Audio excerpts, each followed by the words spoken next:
Sir, जिस प्रकार से आपने एक फोटो ट्वीट किया है, सर इसकी क्या सच्चाई है और क्या कहना चाहिए? देखिए, बिहार में विधानसभा का इलेक्शन है और कल संभवतः कल पटना के अंदर महागठबंधन की इंडिया इंडिया गठबंधन की एक प्रेस कॉन्फ्रेंस थी, जॉइंट प्रेस कॉन्फ्रेंस थी, जिसमें वहाँ पर मुख्यमंत्री का चेहरा अनाउंस करना था, मुख्यमंत्री कौन होगा और उप मुख्यमंत्री कौन होगा।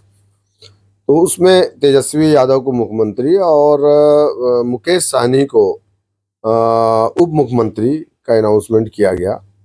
सवाल ये है हमारा इंडिया गठबंधन से कि हिंदुस्तान में मुसलमान बीजेपी को हराने के लिए इंडिया गठबंधन को वोट करता है। 90% उत्तर प्रदेश में, 100% बिहार में मुसलमान वोट करता है। तो बिहार में 2.6% जिस समाज की आबादी है उसको तो आपने डिप्टी सीएम का चेहरा बना दिया, और जो वहां 18% है उसको क्या मिला? वो दरी बिछाने का मंत्रालय उसके पास रहेगा क्या? कुर्सी बिछाने का मंत्रालय उसके पास रहेगा या नारा लगाने का मंत्रालय उसके पास है? तो सवाल यही है कि 14% वाला मुख्यमंत्री बन गया, 2.5% वाला उप मुख्यमंत्री बन गया, 18% वाला अब्दुल दरी बिछावन मंत्री बन गया। तो वही मैंने ट्वीट किया था कि मुसलमानों का वोट लिया जाता है लेकिन मुसलमानों को अछूत समझा जाता है। ये नाम नहाद सेकुलर पार्टियां मुसलमानों को हमेशा डिस्पोजल गिलास की तरह इस्तेमाल करती हैं, और जब इनकी जरूरत खत्म होती है ये उठा करके गिलास फेंक देती है।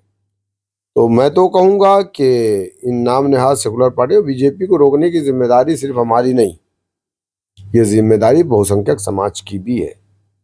ये हम 76 सालों से, 78 सालों से हम ये जिम्मेदारी को ढो रहे हैं। अब ये बोझ हम अकेले ढोने वाले नहीं है। हम सिर्फ कुली बन करके नहीं, भाई मुकेश सहनी को जब तक आपने उप मुख्यमंत्री का चेहरा अनाउंस नहीं किया, उन्होंने कहा मैं स्टेज पे नहीं आऊंगा। तो वो तो हिस्सेदारी की बात कर रहा है, जो 2.5% है बिहार में, 18% हिस्सेदारी की बात क्यों ना करे? अगर यही बात हम करते हैं, कह रहे हमको क्यों नहीं, हमारा नाम क्यों नहीं, बोलते हैं चुप रहो तुम बोलोगे तो बीजेपी जीत जाएगी। अब्दुल बोलेगा नहीं, अब्दुल खामोश रहेगा, खामोशी से इनको वोट डालेगा, इनको मंत्री बनाएगा, इनको मुख्यमंत्री बनाएगा, लेकिन डेवलपमेंट के नाम पर कुछ नहीं पाएगा, क्योंकि उसका सबसे बड़ा इनाम यही है कि वो बीजेपी को हरा देगा। बस यही हो रहा है। तो उसी को मैंने डाला था उस पर ट्विटर पर। कोई गलत नहीं है, सही है, सच्चाई है। उत्तर प्रदेश में भी यही हो रहा है, बिहार में भी यही हो रहा है। बिहार चुनाव की बात कर लें तो किस प्रकार की तैयारी चल रही है? देखिए, बिहार चुनाव इस बार इंशाल्लाह देखिएगा कि वहाँ के जो नतायज आएंगे एमआईएम पार्टी के, वो हैरत अंगेज आएंगे, और पिछली बार से बेहतर रिजल्ट एमआईएम पार्टी इंशाल्लाह इस बार देने जा रही है। कितनी सीटों पे आप लड़ रहे हैं? देखिए, 30+ सीट है वहाँ पर, जिन सीटों पर हमारे कैंडिडेट चुनाव लड़ रहे हैं, और इंशाल्लाह उम्मीद ये है कि जो है हम ज़्यादा से ज़्यादा सीटें जीत करके आएंगे इस बार।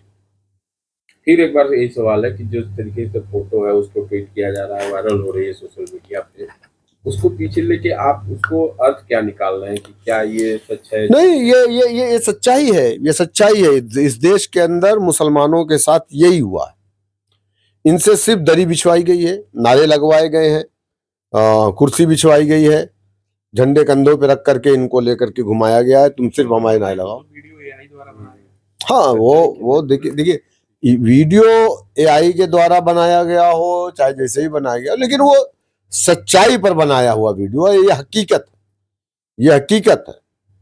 ये ऐसे ही हो रहा है मौजूदा वक्त में नहीं, बल्कि ये देश की आज़ादी के बाद से मुसलमानों ने ये फैसला कर लिया था कि हम अपना डंडा, अपना झंडा, अपना नेता नहीं बनाएंगे।